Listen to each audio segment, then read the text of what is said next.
Matahari baru saja condong ke barat ketika deruk knalpot motor bersuara brong memecah keheningan kawasan Ampera. Suara itu bukan sekadar kebisingan biasa, melainkan tanda datangnya sosok baru yang akan menorehkan luka di hati para pedagang kecil dan sopir angkot. Namanya dikenal singkat, namun cukup untuk membuat warga mulai menutup pintu lebih cepat. Ompong. Lelaki bertubuh kurus, berambut cepak, dengan senyum lebar yang memamerkan giginya yang hilang di bagian depan, sebuah ironi untuk sosok yang katanya kini menguasai Ampera. Ompong bukan orang lama di daerah itu. Ia datang dari utara, membawa rombongan preman muda bertato yang lapar kekuasaan. Mereka menjadikan warung-warung kecil dan lapak dagang kaki lima sebagai ladang peras. Warga yang protes, digertak, pedagang yang menolak, dilempar kursi plastik. Dalam 2 minggu, nama Ompong melesat naik, bukan karena kebaikan, tapi karena teror yang ia sebarkan dengan tawa yang membuat merinding. "Ini kawasan gue sekarang," ucap Ompong suatu sore di warung kopi depan pasar, sambil meletakkan golok ke atas meja. Tangannya menyapu gelas plastik milik seorang sopir angkot yang tak sengaja menatap matanya. Semua diam, tak ada yang berani menyanggah. Ampera kini milik Ompong, pikir semua orang. Tak ada lagi penguasa lama. Dadang sudah menghilang entah kemana. Namun tidak semua takut. Di ujung gang, seorang pria parubaya duduk diam menjaga toko baju yang sepi pembeli. Rambutnya mulai memutih, dan sorot matanya tampak lelah oleh waktu. Namanya Pak Dadang, lelaki yang setiap hari menyapu halaman toko, mengangkat kardus-kardus pakaian, dan membantu ibu pemilik toko membukakan pintu setiap pagi. Tak banyak yang tahu masa lalunya. Bagi anak-anak muda, Dadang hanyalah penjaga toko biasa. Tapi bagi beberapa orang tua yang masih hidup sejak tahun 90-an, nama itu membawa rasa getir dan hormat sekaligus, Dadang si Macan Ampera. Di saat yang sama, Ompong mulai merasa besar kepala. Ia tertawa-tawa di tengah pasar, mendorong gerobak milik seorang penjual tahu bulat, memalak pedagang gorengan sambil menghisap rokok murahan. Para preman di bawahnya memanggilnya, Bos Ompong, seolah-olah ia raja di atas tahta besi Ampera. Namun yang ia tidak tahu, tahta itu dulu berdiri di atas darah dan luka-luka hasil tangan Dadang sendiri. Suatu malam, Ompong berdiri di perempatan jalan, menatap mural tua yang sudah pudar. Wajah samar dengan sorot mata tajam terpampang di sana. Di bawahnya tertulis, Ampera tidak butuh raja, hanya butuh yang berani menjaga. Ompong meludahi tembok itu dan berkata, "Siapapun dulu yang jaga sini, sekarang giliran gue." Ia tak tahu, kalimat sombong itu baru saja membangunkan sejarah yang lama tertidur. Kehadiran Ompong perlahan menciptakan ketegangan. Para pedagang mulai berbisik, kenapa tak ada yang bisa hentikan dia. Sebagian dari mereka diam-diam berharap akan datang seseorang dari masa lalu yang bisa mengakhiri kekacauan ini. Tapi siapa yang cukup gila menghadapi preman muda bertato dan bersenjata ini? Dan di sebuah malam yang sunyi, saat hujan gerimis turun, Dadang duduk di dalam toko sambil menatap langit. Ia tahu badai akan datang. Ia tahu, namanya akan kembali dipanggil. Saban pagi, sebelum matahari sepenuhnya muncul dari balik deretan ruko Ampera, Dadang sudah berdiri di depan toko baju sederhana milik Bu Sumarni. Dengan sapu lidi di tangan, ia menyapu daun-daun kering yang berserakan, lalu mengangkat dus berisi stok baru dari mobil pikap. Tak ada yang istimewa dari rutinitasnya. Ia diam, tenang, tak pernah marah, apalagi terlibat keributan.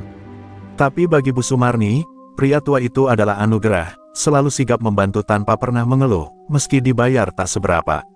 Tak pernah pula ia minta lebih. Ia seperti pria tanpa masa lalu, yang hidup hanya untuk hari ini. Namun diam-diam, Dadang selalu memperhatikan. Matanya, walau terlihat teduh, merekam setiap gerak-gerik Ompong dan anak buahnya. Ia tahu kapan mereka mulai memalak lapak sayur, kapan mereka membuat gaduh di warung, dan siapa saja yang sudah menjadi korban kekuasaan mereka.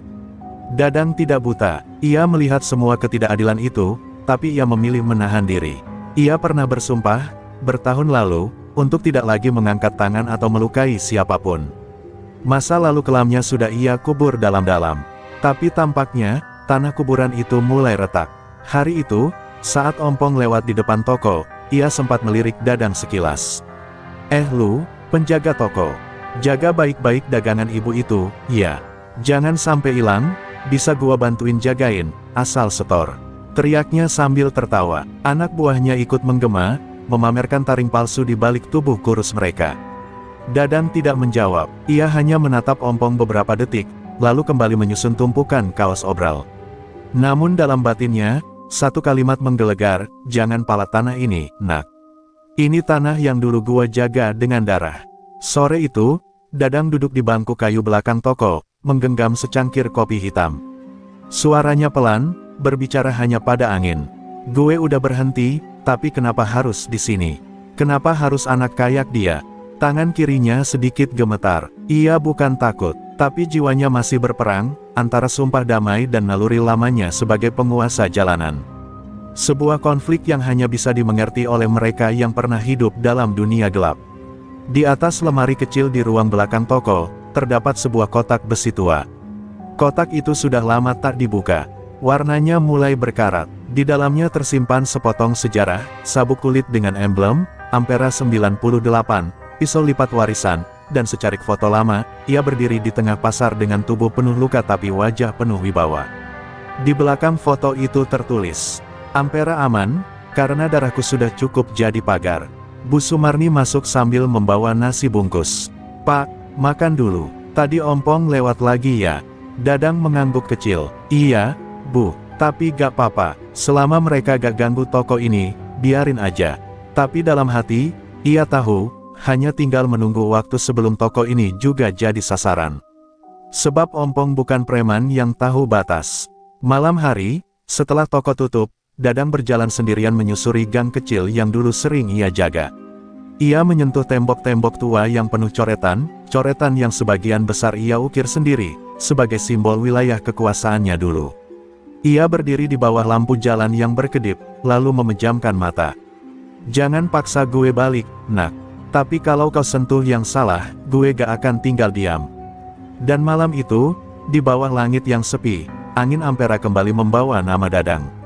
Nama yang dulu ditakuti, lalu dilupakan, kini perlahan dipanggil kembali. Pagi itu, Ampera tampak seperti biasa, padat, gaduh, dan penuh kesibukan. Para pedagang membuka lapak, sopir-sopir angkot berteriak menawarkan tujuan, dan aroma gorengan hangat memenuhi udara.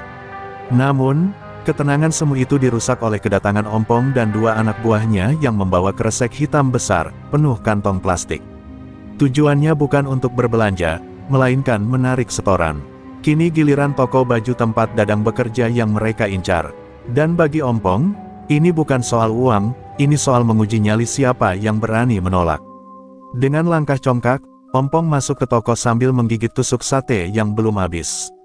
"Bu, toko segede gini, masa gak ada iuran keamanan?" katanya santai, padahal matanya menyorot tajam. Bu Sumarni, yang sedang merapikan baju di gantungan, menoleh dengan wajah bingung.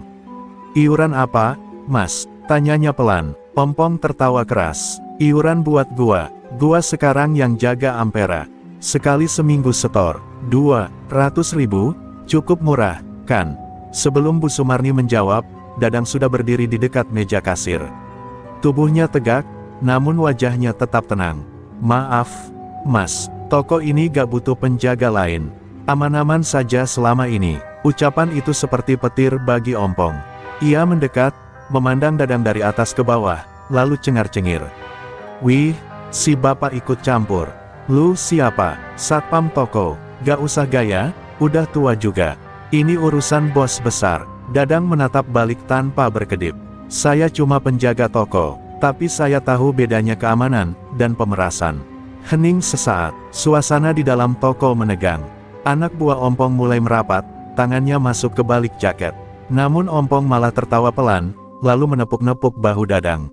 "Santai aja, Pak, baru perkenalan kok. Gua datang baik-baik, pulang juga baik-baik, untuk hari ini." Lalu mereka keluar, tapi sebelum pergi, Ompong sempat berbisik ke Dadang, "Besok gua balik, Pak. Jangan kaget kalau nada suara gua beda." Setelah mereka pergi, Bu Sumarni duduk lemas di kursi. "Pak, kita harus bagaimana?" Dadang tak menjawab. Ia menatap keluar toko, ke arah jalan Ampera yang mulai ramai. Dalam hatinya, pertanyaan yang sama menggema, haruskah gua turun tangan lagi? Malam harinya, Dadang kembali membuka kotak besi tuanya. Tapi kali ini, bukan untuk mengambil apa-apa. Ia hanya menatap isi kotak itu lama sekali, seperti sedang berbicara dengan masa lalu. Setiap bekas luka di tubuhnya, setiap coretan di tembok Ampera, dan setiap preman yang pernah ia jinakkan, semuanya muncul kembali di benaknya. Ia menghela napas berat. "Gua masih bisa sabar, satu kali ini," katanya pelan. Namun jauh di ujung Ampera, Ompong sudah merencanakan kedatangan kedua. Dan kali ini, ia tidak akan datang sendiri. Ia ingin membuktikan bahwa tidak ada lagi sosok kuat yang bisa menghalangi kekuasaannya di tanah yang kini ia klaim sebagai miliknya. Apa yang Ompong tidak tahu adalah, ia baru saja mengetuk pintu neraka yang sudah lama terkunci. Hari kedua datang lebih cepat dari yang dikira. Langit Ampera mendung sejak pagi, seolah memberi pertanda buruk. Udara terasa berat, dan para pedagang berjualan dengan rasa was-was. Isu bahwa Ompong akan kembali memalak toko-toko besar telah menyebar dari mulut ke mulut. Banyak yang berharap toko baju Bu Sumarni akan luput kali ini. Tapi harapan tinggal harapan. Sekitar pukul 10 pagi, suara knalpot brong kembali meraung, dan Ompong muncul, kali ini dengan 5 anak buah berbadan kekar dan tatapan lebih liar dari sebelumnya. Tanpa basa-basi, mereka masuk ke dalam toko baju. Ompong membuka lemari etalase, mengambil satu kaos, lalu melempar ke wajah Dadang. "Biar jelas ya, Pak Tua, ini bukan tawaran, ini perintah." Tangannya menepuk-nepuk kantong celana belakang, tempat golok kecil biasanya diselipkan. "Kalau hari ini gak ada uang setoran, jangan salahin gue kalau toko ini jadi kayak lapak tahu yang kemarin," jungkir balik. Anak buahnya tertawa keras. Dadang masih berdiri tenang, namun mata tuanya kini lebih tajam dari sebelumnya. Bu Sumarni yang ketakutan mencoba bicara, "Mas, tolong jangan rusak dagangan saya, kalau memang harus bayar, saya." "Bu," potong Dadang dengan suara sedikit meninggi. Untuk pertama kalinya, sejak Ompong datang, suaranya berubah. Tegas, dalam, dan menyiratkan aura kekuatan yang lama terkubur. "Ibu gak perlu bayar, gak 1 rupiah pun." Semua yang mendengar terdiam, bahkan Ompong sempat kehilangan senyum bengisnya. Ompong mendekat ke Dadang, hidung mereka nyaris bersentuhan. "Lu ngerasa jago?" "Iya. Tua-tua berani juga ngelawan." Dadang hanya menjawab pelan, "Kalau gua masih kayak dulu, lu udah gua lempengin dari kemarin." Ucapan itu seperti cambuk bagi Ompong. Ia menahan emosi, lalu mengayunkan rak baju hingga terbalik. Baju-baju berhamburan di lantai. "Ingat baik-baik, Pak Tua. Gua kasih waktu 3 hari.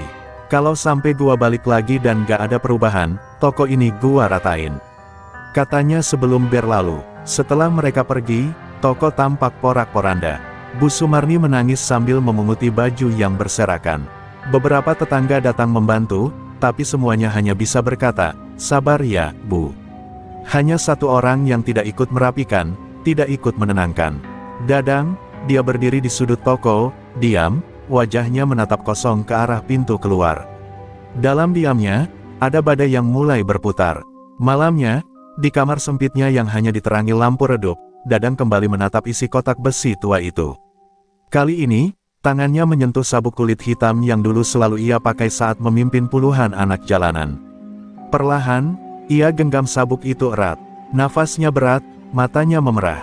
"Gua udah cukup sabar, tapi lu sentuh yang gak seharusnya lu sentuh, Ompong."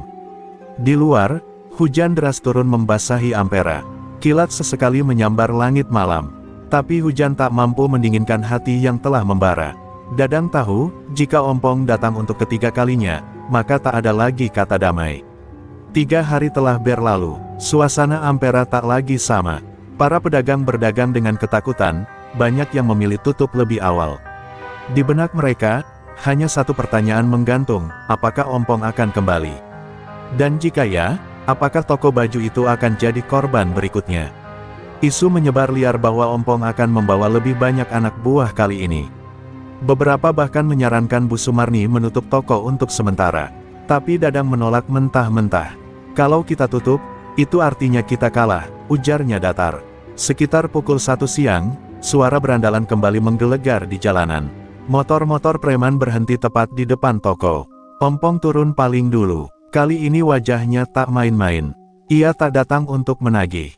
Ia datang untuk menghancurkan. Bersamanya, 9 orang bertubuh kekar menyeringai beringas. Beberapa memegang besi panjang dan kayu. Warga sekitar mulai menutup pintu, menyaksikan dari celah jendela. Ini bukan lagi soal palak memalak. Ini akan menjadi perang jalanan. Ompong masuk toko seperti singa lapar. Gua udah kasih waktu, Pak Tua. Mana duitnya? Teriaknya sambil menendang meja kasir hingga rubuh. Bu Sumarni menjerit, mencoba menghentikan, tapi Ompong malah menamparnya keras hingga terjatuh. Dari dulu gua benci yang sok-sokan suci. Teriaknya lagi, dan saat itulah, dunia seolah membeku. Semua suara lenyap, waktu seperti berhenti. Dadang, yang berdiri tak jauh dari situ, perlahan berjalan mendekat. Tatapannya kosong namun dingin, nafasnya dalam, dan untuk pertama kalinya dalam puluhan tahun, Dadang menatap seseorang dengan sorot mata lamanya, mata sang raja jalanan.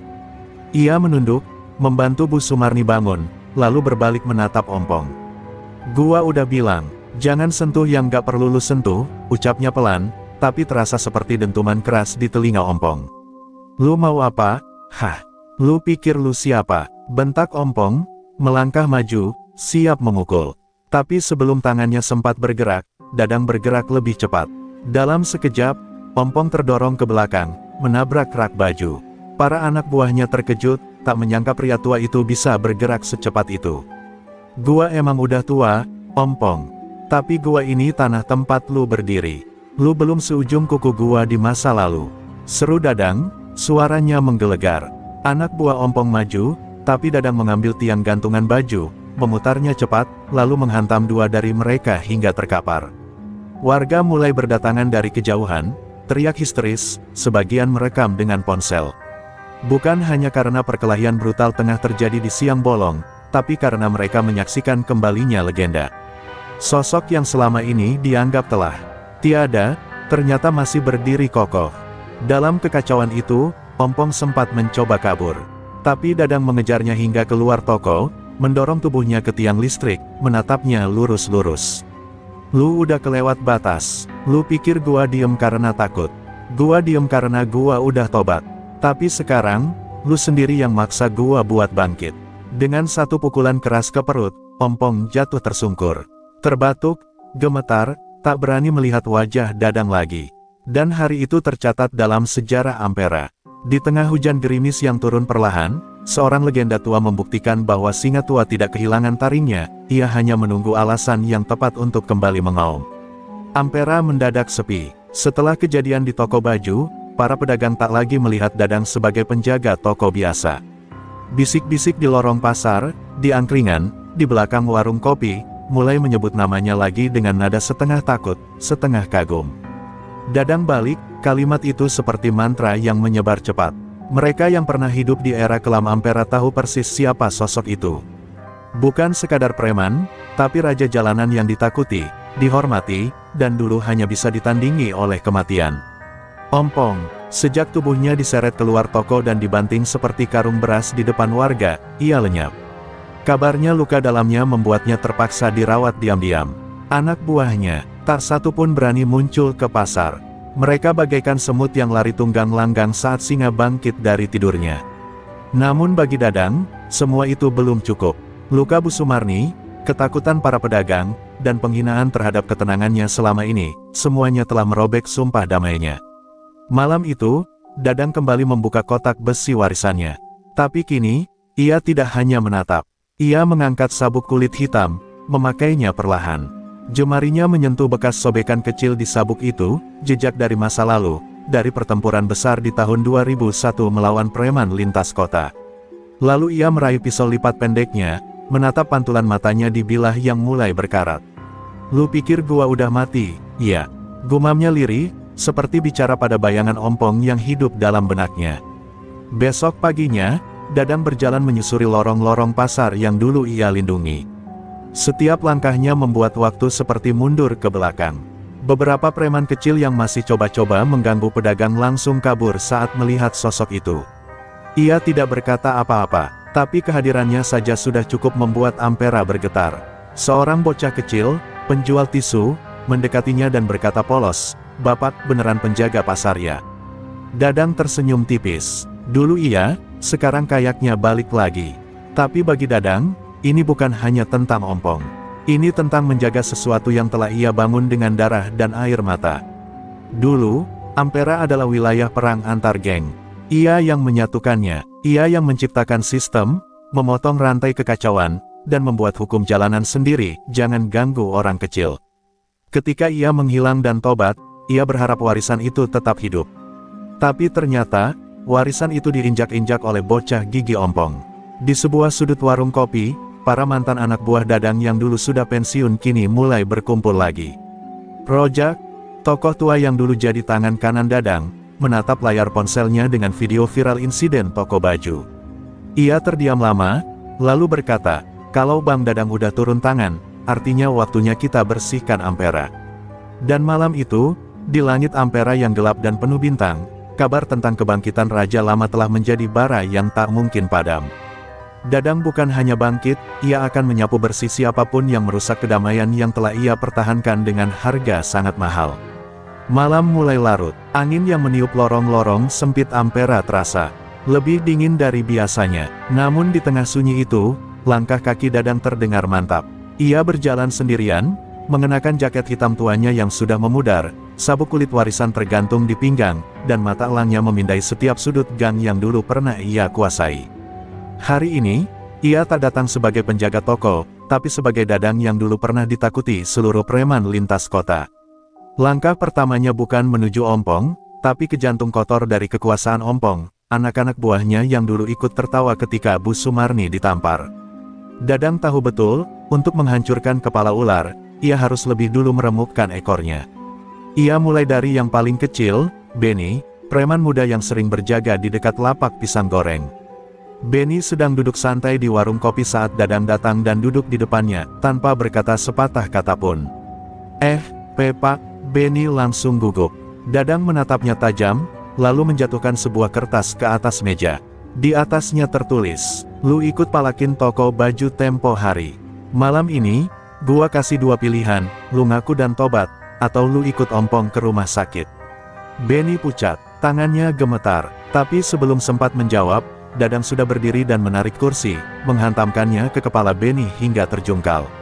Tanpa belas kasihan, Dadang menghajar Benny hingga terkapar. Ini bukan buat dendam, Ben. Ini buat buka mata semua bajingan yang pikir mereka bisa kuasai Ampera seenaknya.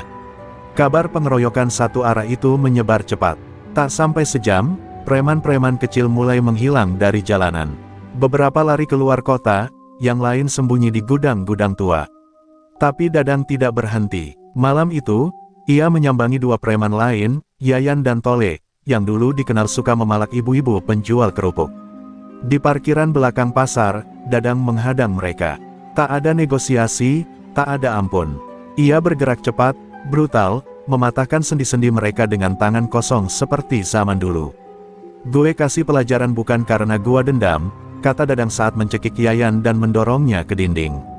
Tapi karena lu semua udah lupa siapa yang dulu bikin tempat ini tenang. Tole sempat memohon ampun, tapi Dadang hanya menatapnya dingin dan berkata, terlambat. Suara tulang retak terdengar, diiringi jeritan yang menghilang di antara deru malam. Warga yang mendengar suara gaduh keluar perlahan. Mereka menyaksikan Yayan dan Tole tergeletak, mulut berdarah, tubuh gemetar. Dan di atas mereka, berdiri sosok tua yang kini menjadi simbol kebangkitan, Dadang. Seorang bapak penjual nasi goreng berbisik pelan, dia udah mulai bersihin Ampera, sendirian. Di rumah kecilnya, Dadang duduk di lantai sambil memompres tangannya yang lebam. Ia tahu ini baru awal. Anak buah Ompong hanyalah serpihan. Kepalanya belum tersentuh. Tapi ini bagian dari rencana. Ia ingin semua yang masih merasa jagoan di Ampera sadar, bahwa Raja Lama telah kembali, dan kali ini, tak akan ada belas kasihan. Keesokan paginya, kawasan Ampera seperti dibangunkan dari tidur panjang yang mencekam. Berita tentang 3 preman anak buah Ompong, Benny, Yayan, dan Tole, yang dihajar hingga dilarikan ke rumah sakit menyebar seperti api membakar jerami kering. Wajah-wajah takut mulai bermunculan di antara preman-preman kecil yang selama ini merasa tak tersentuh. Mereka tak menyangka bahwa Dadang, sang penjaga toko baju yang tampak lemah dan penuh sabar, kini menjelma kembali menjadi mimpi buruk dari masa lalu. Di sebuah warung kopi, beberapa preman tua berkumpul membicarakan kabar itu. Gua kira dia udah tobat beneran, ucap salah satunya dengan suara pelan. Yang lain menimpali, kalau Dadang udah mulai gerak, mending kita cabut aja dari Ampera. Gua masih ingat waktu dia patahin tangan Bang Jabrik cuma pakai tas kresek berisi batu bata. Nama Dadang kembali disebut dengan nada ngeri. Ia bukan hanya legenda, tapi hukuman berjalan bagi siapapun yang merusak ketenangan jalanan. Sementara itu, Ompong duduk di sebuah pos ronda yang sudah lama ia kuasai. Ia mencium adanya keganjilan. Ketiga anak buahnya yang dihajar adalah yang paling berisik. Dan jika Dadang menyerang mereka lebih dulu, itu berarti Dadang sedang memanaskan jalan, membuat jalanannya sendiri bersih sebelum menjemput sang raja durhaka dirinya. Wajah Ompong mengeras. Gua pikir dia udah jinak. Ternyata anjing tua itu masih bisa gigit. Sore harinya, seorang pemuda datang ke toko baju tempat Dadang bekerja. Wajahnya cemas. "Bang, abang yakin ini jalannya?" tanya si pemuda. Ia adalah Riko, mantan anak didik Dadang yang dulu sempat dibimbing sebelum Dadang mundur dari dunia kelam. Dadang hanya diam sejenak, lalu menatap mata pemuda itu. "Ampera ini udah kayak anak yatim piatu, kok. Gak ada yang jaga. Gua gak nyari perang. Tapi kalau mereka terus pala rakyat kecil, ya gua yang beresin. Gua cuma ambil tanggung jawab gua lagi." Riko menunduk. Ia tahu, jika Dadang sudah bicara begitu, artinya tak ada jalan mundur. Di sisi lain, preman-preman bayaran dari luar mulai berdatangan. Ompong sadar bahwa ia tak bisa hadapi Dadang sendirian. Maka ia mulai merekrut para jagoan dari luar Ampera, orang-orang kejam yang hanya tahu bahasa kekerasan. Ompong bahkan menyebar kabar, siapapun yang bisa patahin tulang Dadang, gua kasih 5 juta cash. Namun warga Ampera justru mulai bersatu diam-diam. Ada yang menyelipkan pisang goreng ke tas Dadang, ada pula yang diam-diam meletakkan air minum dan perban di balik meja toko. Tak seorang pun ingin Dadang terluka, karena kini, ia menjadi simbol harapan terakhir. Lelaki yang dulu ditakuti, kini dihormati. Ia bukan hanya pelindung, tapi pemurni dari wajah gelap Ampera. Malam pun datang kembali, membawa hawa gugup dan ketegangan. Di sebuah sudut pasar, Dadang berdiri menghadap 3 preman luar kota yang sengaja dikirim Ompong. Ketiganya kekar, bersenjata pentungan. Tapi Dadang hanya berdiri tenang, lalu menarik sabuk kulit dari pinggangnya perlahan. "Gua gak suka berantem, tapi gua juga gak takut," ucapnya dingin. Dalam sekejap, sabuk itu melayang, membelit leher salah satu preman dan menjatuhkannya. 2 sisanya mundur ketakutan. Saat tubuh mereka kabur terbirit-birit, Dadang berdiri sendiri di tengah jalan. Dan dari balik jendela rumah-rumah warga, mata-mata mulai muncul. Mereka tak bersorak, tak bertepuk tangan, hanya menatap diam, penuh hormat. Malam itu menjadi saksi, teror kembali ke Ampera, tapi kali ini, bukan untuk menindas, melainkan membersihkan. Pagi itu Ampera dibungkus kabut tipis, seolah alam tahu ada badai yang akan segera meletus. Dadang berdiri di depan tokonya, mengenakan jaket lusuh, memandang jauh ke arah utara, arah markas Ompong dan para preman luar kota yang kini bercokol di sana. Di tangannya tergenggam surat kecil yang ia tulis sendiri malam tadi. Isinya hanya satu kalimat, "Ompong, Ampera bukan tempatmu, mundur sebelum gua datang." Surat itu dilipat dan diselipkan ke dalam kantong jaket sebelum Dadang melangkah menuju sarang singa dengan langkah mantap. Di sepanjang jalan, para warga mengintip dari balik tirai rumah dan warung. Beberapa anak kecil menggenggam tangan ibunya, dan lelaki tua mengangguk hormat saat Dadang lewat. Tak ada suara, hanya tatapan penuh makna. Hari itu, seorang penjaga toko baju berangkat seperti pendekar terakhir dari tanah yang hampir tenggelam oleh kebengisan. Ia tak membawa senjata, hanya tekad dan dendam yang menumpuk selama bertahun-tahun. Sesampainya di markas, 5 preman berjaga dengan tubuh kekar dan wajah garang. Salah satu dari mereka menahan Dadang dengan kasar. "Mau apa lu di sini, ha?" Tapi belum sempat tangan mereka menyentuh tubuh Dadang, satu gerakan cepat melemparkan mereka ke tanah, tubuh mereka berputar seperti daun jatuh tertiup angin. Tanpa banyak kata, Dadang lemparkan surat kecil itu ke dalam markas Ompong. Lalu dia pergi, tak menoleh sedikit pun. Ompong menerima surat itu dengan tangan gemetar. Bukan karena isi suratnya, tapi karena siapa yang mengirim. Ia tahu, ini bukan gertakan. Ini undangan kematian. Dadang udah gak bisa ditahan. Dia udah mulai buka luka lamanya, gumam Ompong pada anak buahnya yang mulai panik. Tapi harga diri Ompong terlalu tinggi untuk mundur. Bilang ke semua anak buah, siapin diri. Kita bakal hancurin dia, malam ini. Di sisi lain, Dadang kembali ke toko, namun hatinya tak lagi bisa damai. Ia tahu, keputusan ini bukan cuma tentang dirinya. Ini tentang seluruh Ampera, tentang masa lalu yang dulu ia tinggalkan, kini menuntut penyelesaian. Ia duduk di belakang toko, membuka laci tua, dan mengeluarkan sehelai foto lama, dirinya bersama almarhum ayahnya yang dulu dibunuh oleh preman saat menolak membayar uang keamanan. Inilah alasan kenapa dulu ia menjadi preman, dan kenapa sekarang ia harus menuntaskan semuanya. Menjelang malam, kabar tentang ultimatum Dadang menyebar seperti angin. Preman-preman kecil mulai menghilang, banyak yang memilih hengkang dari Ampera. Tapi di markas Ompong, para jagoan luar kota mulai berdatangan, dengan parang, rantai, hingga besi panjang. Ompong tak main-main. Kalau malam ini Dadang datang, pastikan dia gak bisa pulang berdiri, ucapnya dengan sorot mata penuh kebencian. Namun yang tak mereka tahu, Dadang tak datang dengan dendam semata.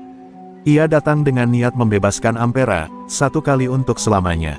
Di dalam dirinya, bukan hanya ilmu lama yang kembali bangkit, tapi juga semangat orang-orang kecil yang selama ini tertindas.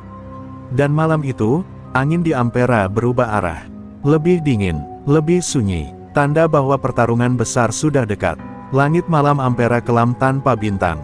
Angin menderu membawa aroma besi dan darah yang belum tertumpah. Jalanan sepi, hanya lampu-lampu toko yang masih menyala samar menjadi saksi akan malam yang akan mencatat sejarah baru.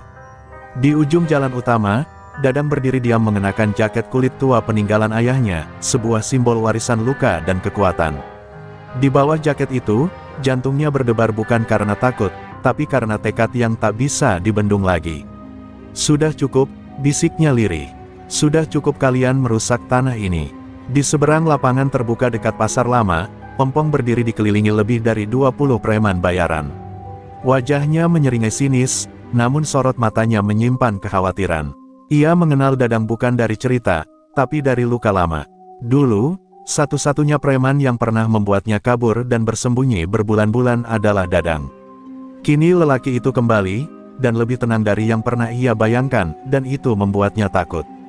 Tapi harga dirinya terlalu tinggi untuk mundur.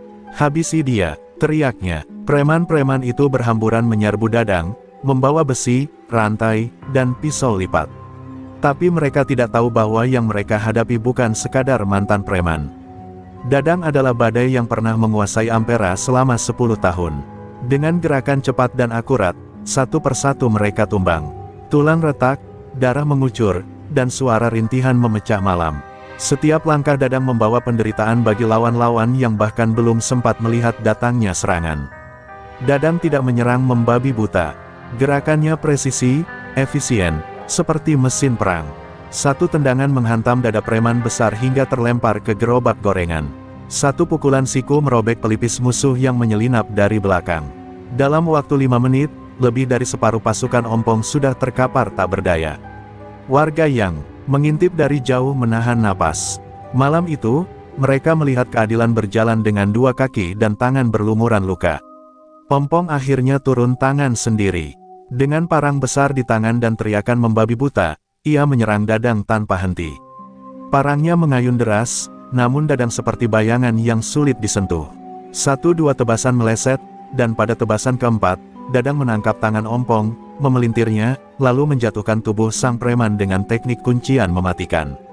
Ompong meraung kesakitan saat pundaknya patah. Tapi Dadang belum selesai. Dengan nafas memburu, Dadang menatap wajah Ompong yang kini penuh ketakutan.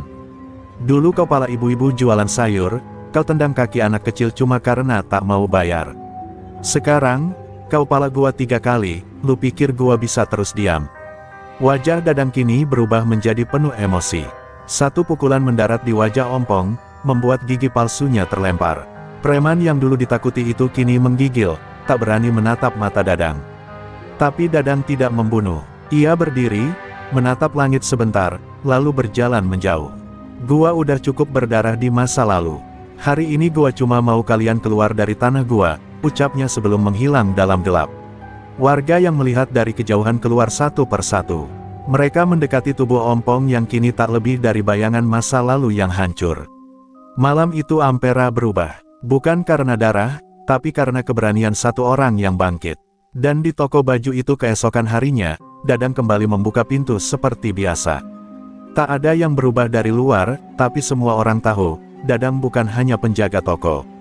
Dia adalah penjaga Ampera, dan malam penghabisan itu akan mereka kenang selamanya. Pagi itu, Ampera seperti baru saja dilahirkan kembali. Jalanan yang semula dikuasai teror kini mulai dipenuhi pedagang kaki lima yang kembali berjualan dengan tenang. Tak ada lagi Ompong dan anak buahnya yang biasa mondar-mandir menagih uang keamanan. Namun di balik ketenangan itu, di dalam toko baju yang masih bau kapur barus dan plastik, Dadang duduk sendiri, diam menatap cermin tua. Sorot matanya tidak menggambarkan kemenangan, yang ada hanya bayangan luka masa lalu yang kembali menyiksa pikirannya. Ingatan itu datang tiba-tiba. 7 tahun lalu, ketika Ampera masih menjadi ajang pembantaian antar kelompok preman, Dadang adalah raja yang berdiri di atas tumpukan mayat musuh-musuhnya. Ia dulu dikenal dengan julukan, Dadang Kuda Hitam, pemilik tangan besi yang tak kenal ampun. Namun di puncak kekuasaan, satu kesalahan merenggut segalanya. Seorang bocah kecil, anak dari tukang sayur, terseret dalam salah satu pertarungan Dadang dan terkena sabetan celurit dari lawan yang dikejarnya. Bocah itu meninggal, dan sejak hari itu, Dadang berhenti. Ia merasa dunia preman telah mengubahnya menjadi binatang. Ia tinggalkan segalanya, membakar markasnya sendiri, lalu pergi menghilang. Tak seorang pun tahu bahwa ia kembali diam-diam ke Ampera, bekerja sebagai penjaga toko kecil milik sahabat lamanya, Pak Wawan. Tapi luka itu tak pernah sembuh. Setiap malam, wajah bocah itu hadir dalam mimpinya. Dan semalam, ketika ia menghajar Ompong dan pasukannya, rasa bersalah itu kembali menusuk. Ia merasa menjadi monster yang sama. Tapi Ampera tidak bisa dilindungi oleh doa dan harapan saja. Kalau bukan gua yang berdiri, siapa lagi? Gumam Dadang, menyeka peluh di dahinya. Ia bukan pahlawan, dan tidak pernah merasa seperti itu. Tapi melihat warga tersenyum lagi, melihat pedagang bisa berjualan tanpa takut, hatinya sedikit lega. Entah untuk berapa lama, tapi ia tahu, keputusannya untuk bangkit bukan demi balas dendam, melainkan untuk menebus dosa. Namun tak semua orang senang. Di sudut lain kota, kabar kekalahan Ompong tersebar cepat. Beberapa preman dari luar wilayah, yang pernah takut pada Dadang, kini tahu bahwa Raja Lama Ampera sudah bangkit. Dan mereka tak suka, beberapa dari mereka masih menyimpan dendam lama pada Dadang, karena dulu, saudara, sahabat, atau bos mereka tumbang di tangannya. Dalam diam, mereka mulai bergerak, membentuk rencana balas dendam. Ampera belum benar-benar aman. Di malam yang sama, seorang lelaki bertubuh besar dengan tato ular melingkar di lehernya menyalakan rokoknya sambil menatap foto lama. Foto itu menunjukkan Dadang berdiri di atas lawan yang tak bergerak, saudara lelakinya. Kau pikir ini sudah selesai, dan ucap pria itu, namanya Burhan, mantan preman Tanah Abang yang dulu pernah bertekuk lutut karena Dadang. Kini dia kembali, bukan untuk membuktikan kekuatan, tapi untuk membayar luka yang belum lunas. Sementara itu, Dadang merasakan sesuatu yang aneh. Malam itu, ia bermimpi melihat bocah kecil yang dulu mati karena ulahnya. Tapi kali ini, bocah itu tersenyum. "Terima kasih, Om," katanya lirih, sebelum menghilang dalam cahaya. Dadang terbangun dengan mata basah. Entah mimpi itu nyata atau sekadar permainan pikirannya, tapi satu hal yang pasti, ia tahu jalan penebusan ini belum selesai.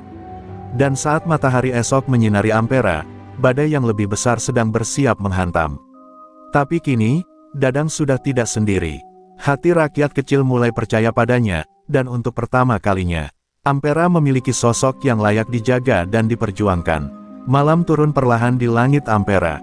Hujan rintik-rintik mulai membasahi jalanan, membuat genangan kecil di antara paving yang sudah tua.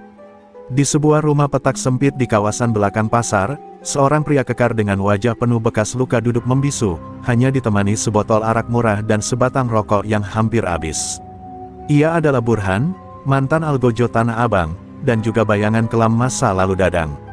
Di tangannya, foto lama yang sudah kusam masih tergenggam erat, foto Dadang berdiri dengan darah menetes dari celuritnya, dan di bawahnya, saudara Burhan tergeletak tak bernyawa.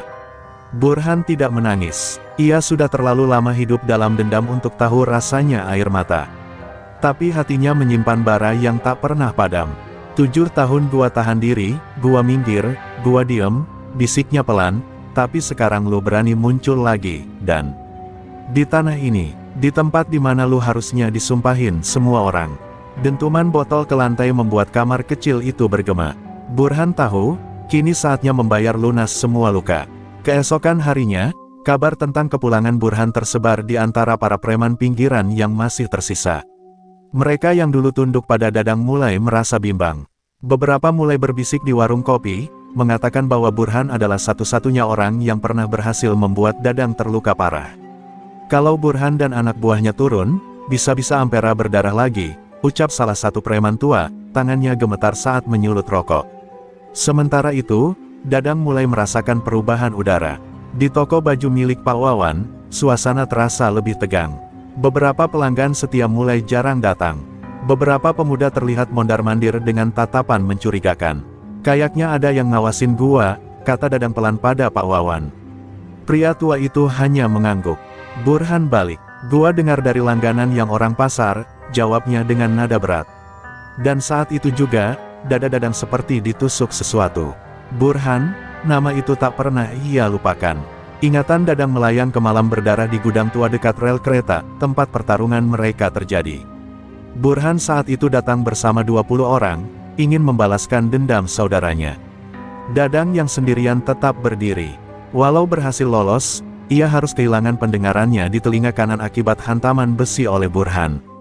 Gua kira lu udah mati. Han, gumam Dadang lirih, tangannya mengepal. Namun kini, Dadang bukan lagi orang yang sama. Ia tak lagi haus darah. Tapi jika harus berdiri untuk melindungi orang-orang Ampera yang kini mempercayainya, maka ia siap melawan siapapun, bahkan jika itu adalah Burhan. Hanya saja, di lubuk hatinya yang terdalam, ia tahu pertarungan kali ini bukan sekadar otot dan celurit. Ini adalah pertarungan antara dua lelaki yang sama-sama memikul beban masa lalu yang tak termaafkan. Burhan pun tidak tinggal diam. Malam itu, ia kumpulkan sisa-sisa preman bayaran dari luar kota, menyusun siasat, memetakan wilayah, dan menyuap beberapa penjaga pasar agar membuka akses ke toko tempat Dadang bekerja. Ia tidak ingin perang cepat. Ia ingin Dadang merasa gelisah, takut, sebelum dihancurkan. Gua nggak mau bunuh lu langsung, dan gua mau bikin lu ngerasain apa itu kehilangan, kayak yang lu lakuin ke gua dulu.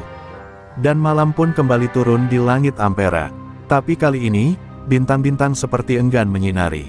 Kota ini sedang menanti badai yang lebih besar dari sekadar kekuasaan preman. Ini akan jadi pertarungan dua jiwa terluka, dua masa lalu berdarah, dan dua takdir yang tak bisa berdamai. Langit Ampera dipenuhi mendung kelabu, seolah alam pun ikut murung menyambut hari-hari penuh ketegangan. Sejak kabar kembalinya Burhan tersebar, suasana di pasar Ampera berubah drastis. Wajah-wajah yang sebelumnya ramah kini diliputi kecemasan. Beberapa pedagang bahkan mulai tutup lebih awal. Di toko baju tempat Dadang bekerja, sepi menjadi teman sehari-hari. Pak Wawan, si pemilik toko, hanya bisa mengelus dada. Dan, ini bukan lagi tentang toko. Ini soal hidup mati, ucapnya serius. Tapi Dadang tetap diam, matanya tajam mengamati jalanan dari balik kaca. Malam itu, teror pertama dimulai. Sebuah warung kopi langganan Dadang dilempari molotov oleh orang tak dikenal. Api cepat menyambar, melalap abis bangku dan meja kayu. Tidak ada korban jiwa, tapi luka batin mendalam mulai terasa. Dadang berdiri di depan puing-puing warung yang masih mengeluarkan asap tipis. Beberapa warga hanya menatap dari kejauhan, tak berani bicara. Di antara bara itu, Dadang sadar, Burhan sedang memulai permainan. Ini bukan sekadar peringatan, ini undangan perang. Keesokan harinya, seorang anak kecil datang tergopoh-gopoh ke toko membawa pesan gulungan kertas. Om Dadang, ini dikasih orang di ujung gang, katanya. Dadang membuka gulungan itu perlahan. Isinya hanya satu kalimat dengan tulisan tangan yang kasar dan penuh tekanan, tiap hari lu hidup, satu tempat akan gue bakar. Tak ada tanda tangan, tapi Dadang tahu, hanya satu orang yang bisa bermain sekejam itu, Burhan. Pak Wawan memohon pada Dadang untuk pergi. Lu udah berubah, dan udah bukan monster lagi. Lu punya pilihan sekarang, jangan balik ke jalan gelap itu. Tapi Dadang hanya tertunduk, matanya kosong menatap lantai. Justru karena gua udah berubah, gua gak bisa lari. Gua harus lindungi tempat ini. Gua harus jaga orang-orang yang percaya gua bukan lagi pembunuh. Suaranya bergetar, tapi matanya mulai menyala seperti dulu. Seperti saat dia masih jadi penguasa sesungguhnya Ampera. Malam berikutnya, musibah kedua terjadi. Toko kelontong milik keluarga miskin yang sering dibela Dadang dirusak oleh 5 pria bertopeng. Barang dagangan diacak-acak, uang kas dibakar. Mereka tak mencuri, hanya meninggalkan tanda coretan di dinding, "Lu pelindung Ampera. Buktikan." Warga mulai resah. Mereka mulai saling bertanya, apakah Dadang yang dulu akan kembali? Dan, apakah ini harga dari membiarkan monster bertobat? Di tengah kecamuk itu, Dadang pergi ke sebuah tempat yang tak pernah ia kunjungi sejak 7 tahun lalu, bekas markas lamanya di bawah kolong jembatan Ampera. Ruangan itu gelap, dingin, dan penuh kenangan berdarah. Di dinding masih tergantung celurit besar yang dulu ia pakai untuk menjatuhkan lawan-lawannya, termasuk saudara Burhan. Dadang berdiri di depannya, menatap tajam seolah merenung. "Gua gak mau bunuh orang lagi. Tapi kalau lu paksa gua, Burhan, gua bakal balik. Dan gua pastiin kali ini, gak ada lagi yang berdiri setelah gua turun tangan." Sementara itu, Burhan terus menyusun langkah. Ia tahu Dadang belum bergerak, dan itu membuatnya yakin bahwa rasa bersalah masih membelenggu musuh lamanya. Tapi ia salah menilai satu hal, Dadang bukan lemah karena tobat. Ia hanya sedang menahan gelombang yang, jika dilepaskan, bisa menenggelamkan semuanya. Burhan ingin melihat Dadang runtuh secara perlahan. Tapi ia tak sadar, dia sedang membangkitkan sosok yang selama ini berusaha dikubur dalam-dalam, sosok penguasa Ampera yang dulu ditakuti bahkan oleh iblis sekalipun. Dan malam pun kembali datang. Tak ada suara selain gemerisik angin. Tapi di hati Dadang, sudah tidak ada lagi ketenangan. Api yang dulu padam, kini kembali menyala. Bukan untuk kejayaan, bukan untuk kekuasaan. Tapi untuk membela orang-orang yang mempercayai bahwa bahkan monster pun bisa berubah, asalkan diberi alasan untuk tetap berdiri. Malam itu, hujan turun deras seolah langit ikut menangisi penderitaan yang terus menumpuk di pasar Ampera. Jalanan basah, dan hanya sedikit pedagang yang berani bertahan. Di bawah kolong jembatan, Dadang berdiri mematung dengan celurit lamanya yang kini berkilat terkena percikan air hujan. Tangan kanannya menggenggam erat gagang senjata itu, sementara matanya menatap kosong ke arah pasar. Hatinya berkecamuk. Ia tahu, setelah malam ini, dirinya tidak akan pernah bisa kembali menjadi orang biasa. Di saat yang sama, Burhan mengerahkan belasan anak buahnya untuk menyisir pasar Ampera. Mereka memecahkan warung, mengintimidasi pedagang, dan membuat kekacauan demi satu tujuan, memancing Dadang keluar. Di depan toko baju tempat Pak Wawan biasa berdagang, 2 orang preman melemparkan botol berisi bensin, membakarnya. Api menjilat-jilat seperti tawa Burhan yang menggema dari kejauhan. "Mana tuh jagoan kalian? Mana Dadang?" teriaknya lantang di tengah kobaran api. Pak Wawan nyaris terjebak di dalam. Namun sebelum api merambat lebih jauh, sebuah bayangan menerobos derasnya hujan dan asap. Celurit besar terangkat, dan dalam satu ayunan, 2 preman tumbang dengan luka dalam. Darah bercampur air hujan mengalir di aspal. Orang-orang terdiam. Tak ada yang bersorak, tak ada yang bersuara. Mereka hanya menyaksikan kembalinya monster lama yang selama ini berusaha mati dalam dirinya sendiri. Dadang berdiri tegap, rambutnya basah, matanya tajam seperti pisau. Di hadapannya, Burhan dan sisa anak buahnya mulai mundur, tapi ia tahu tidak ada jalan kembali. "Lu pikir ini soal dendam, Burhan?" ucap Dadang pelan, suaranya berat dan dalam. "Lu ganggu orang-orang yang gua lindungi. Lu lempar api ke tempat gua cari hidup. Lu sentuh orang yang percaya gua bisa berubah. Sekarang gua kasih lihat, gua berubah bukan berarti gua lupa cara ngelindungi." Pertarungan pecah di tengah pasar yang setengah terbakar. Hujan deras menjadi saksi pertumpahan darah yang tak bisa dihindari. Satu persatu preman Burhan tumbang, bukan hanya karena celurit Dadang, tapi karena ketakutan mereka sendiri akan legenda yang hidup kembali. Sementara itu, Burhan sendiri memilih mundur, menatap Dadang dari kejauhan dengan tatapan antara benci dan takut. Ia tak menyangka musuh lamanya masih menyimpan bara sebesar itu dalam dada. Setelah pertempuran, Dadang berdiri di tengah pasar yang sunyi. Mayat bergelimpangan, luka di tubuhnya tak terhitung, tapi matanya tetap tajam. Warga mulai berdatangan, perlahan, dengan langkah ragu. Beberapa menunduk, ada yang menangis, ada juga yang hanya bisa menatap. Kosong, tapi satu hal jelas, mereka tahu siapa yang telah menyelamatkan mereka malam itu. Bukan malaikat, bukan pahlawan, tapi Dadang si mantan monster, yang kembali turun tangan demi mereka. Pak Wawan menghampiri dengan langkah terlatih. Lu balik lagi jadi, yang dulu, dan tanyanya lirih. Dadang menatapnya, lalu menunduk. Gua gak balik, gua cuma turun tangan, sekali ini aja. Tapi kalau ada yang ganggu tempat ini lagi, gua gak bakal ragu. Ucapan itu dingin, tapi penuh makna. Ia sadar, dosa masa lalu akan terus menghantuinya, tapi jika ia bisa menebusnya dengan menjaga mereka yang tak mampu melawan, maka itu cukup baginya untuk tetap berdiri. Dan malam itu, Pasar Ampera tidak tidur.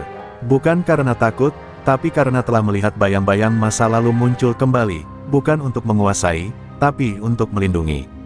Disinilah, seorang legenda yang nyaris dilupakan, kembali bangkit bukan untuk membunuh, tapi untuk membuktikan, bahkan monster pun bisa memilih menjadi pelindung, jika ada yang layak untuk diperjuangkan. Pasca pertumpahan darah malam itu, Pasar Ampera mulai mencoba bernapas kembali. Namun ketenangan itu hanyalah fata morgana. Burhan, yang berhasil kabur dalam kekacauan, kini bersembunyi di sebuah gudang tua milik mantan juragan kayu, merancang rencana terakhirnya. Dengan luka di pelipis dan ego yang tercabik, ia tak bisa menerima kekalahan dari orang yang selama ini dianggapnya sudah pensiun dan melempem. Gua bakal kasih peluru terakhir buat dia. Kalau gua mati, dia juga harus ikut, gumamnya sambil membersihkan pistol tua yang disimpannya selama bertahun-tahun. Sementara itu, Dadang duduk sendiri di bangku kayu belakang warung Makyati. Tubuhnya penuh luka, namun matanya tetap hidup. Ia tahu Burhan belum selesai. Ia bisa merasakan amarah yang masih membara di udara, seperti badai yang belum sepenuhnya meledak. Pak Wawan duduk di sampingnya, menyalakan rokok dengan tangan yang gemetar. Lu yakin gak mau ninggalin ini semua, Dan? Tanya Pak Wawan lirih. Dadang hanya menatap jauh, lalu menjawab, gua lahir di sini, gua juga bakal selesai di sini. Malam kembali turun, kali ini lebih sunyi, lebih mencekam. Burhan datang dengan dua orang anak buah terakhirnya, bersenjata api dan tekad untuk menghabisi segalanya. Ia menyusuri lorong pasar yang sepi, membakar beberapa kios kecil untuk memancing Dadang keluar. Warga yang masih trauma hanya bisa bersembunyi di balik dinding, menahan napas, berdoa agar keajaiban kemarin terulang kembali. Tapi mereka tidak tahu, kali ini berbeda. Ini bukan tentang pasar, ini tentang dendam paling pribadi. Dadang muncul dari bayang-bayang kios yang hangus. Luka lama belum kering, namun langkahnya mantap. Lu nyari gua, kan? Ucap Dadang dengan suara pelan namun menusuk. Burhan mengangkat pistolnya tanpa basa-basi, menembakkan satu peluru yang nyaris mengenai dada Dadang, namun meleset karena tangan Burhan sedikit gemetar. Dadang berlari ke arah Burhan, menebas salah satu anak buahnya dalam sekali tebas. Teriakan memecah keheningan malam. Pertarungan terakhir itu bukan hanya adu fisik, tapi adu keyakinan. Burhan menembak lagi, kali ini mengenai bahu Dadang. Namun meski terlatih, Dadang terus maju. Darah menetes dari luka tembaknya, namun tatapannya tak berubah, tajam dan penuh dendam masa lalu. Dengan sisa tenaganya, Dadang melompat, menjatuhkan Burhan ke tanah, dan mengacungkan celuritnya tepat ke leher sang preman. Tapi ia tak langsung menebas. Ia menatap mata Burhan dan berkata, lu pikir gua seneng bunuh orang? Tapi gua juga gak bisa diem lihat tempat gua dihancurin. Burhan meludahi wajah Dadang dan tertawa pahit. Lu gak beda sama gua, Dan. Sama-sama jadi binatang. Dadang menghela napas panjang, lalu berdiri perlahan. Mungkin iya, tapi gua binatang yang tahu kapan berhenti. Ia lalu berjalan mundur, membiarkan Burhan tersungkur, kalah tapi hidup. Tapi sebelum pergi jauh, terdengar suara pistol. Burhan mencoba menembak dari belakang, namun suara letusan kedua datang lebih cepat. Peluru dari arah lain menembus dada Burhan. Sosok yang menembaknya, Pak Wawan, yang diam-diam mengikuti mereka, memegang pistol tua warisan ayahnya. Lu gak layak hidup, ucapnya dingin. Burhan tergeletak, nafasnya tersendat, dan akhirnya hening. Dadang menatap Pak Wawan, lalu menunduk hormat. Malam itu, darah terakhir telah tumpah. Pasar Ampera akhirnya benar-benar sunyi, bukan karena ketakutan, tapi karena pertempuran terakhir telah berakhir. Dan di ujung malam itu, hanya tersisa orang-orang yang ingin memulai ulang hidup mereka, dengan luka, kenangan, dan pelajaran pahit yang tak akan pernah hilang.